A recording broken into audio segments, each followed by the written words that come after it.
Sinalakay nitong linggo, February 15, ang pinaniniwalaang drug den sa Zone 3, Barangay San Roque, Camaligan, Camarines Sur. Nadakip ang target na si alias Mel, ang itinuturong drug den maintainer umano, kasama sina alias Anjo at Rene, at isa pang target na nagngangalang June. Nasamsam sa mga sospek ang mga paraphernalia at hinihinalang shabu na may halagang aabot sa 117,000 pesos. Ito po is nag-originate doon sa report ng mga concerned citizen sa Barangay San Roque, na kung saan pinapabot nila sa ating kaalaman yung talamak naman na pagkalat ng illegal na droga doon sa barangay na yun.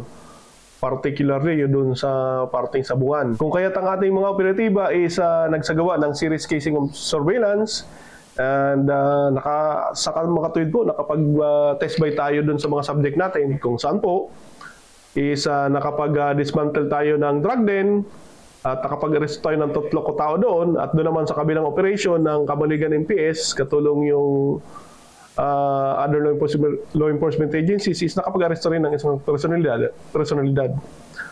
Nakapag-kumpiska tayo ng humigit kumulang 17 grams of shabu doon sa dalawang anti-drug operation na sinagawa natin, at ito'y nagkakalaga ng 116,280 pesos. Ayon sa mga otoridad, sa kasagsagan ng pagdadagsa ng mga nanonood ng sabong ay dumarami rin ang pumapasyal sa naturang drug den.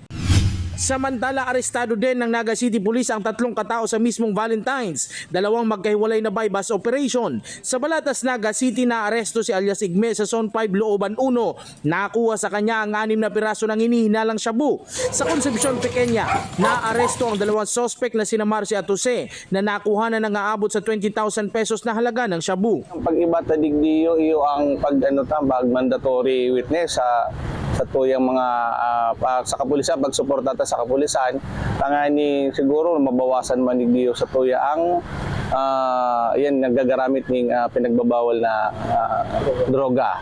Ang mga kaubinan taday na ma-involve di. Yan ang saro talaga sa doon ko, kaya sa ko suportado ko ang PNP, ang mas mabawasan ng mga naggagamit din sa tuyaning pinagbabawal na drugs. Mas paumanong papalakasin ang mga operasyon laban sa droga. Yan po ang ginagawa natin ngayon, na pag magkakandak tayo ng anti-drug operation, talagang magkakasama lahat ng law enforcement unit dito sa probinsya ng Camarines Sur, at papalawakin pa natin yan sa mga darating na anti-drug operation.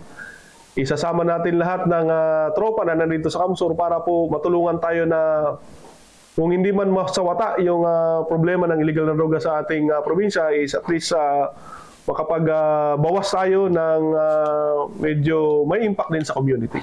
Jan Amador, CSN.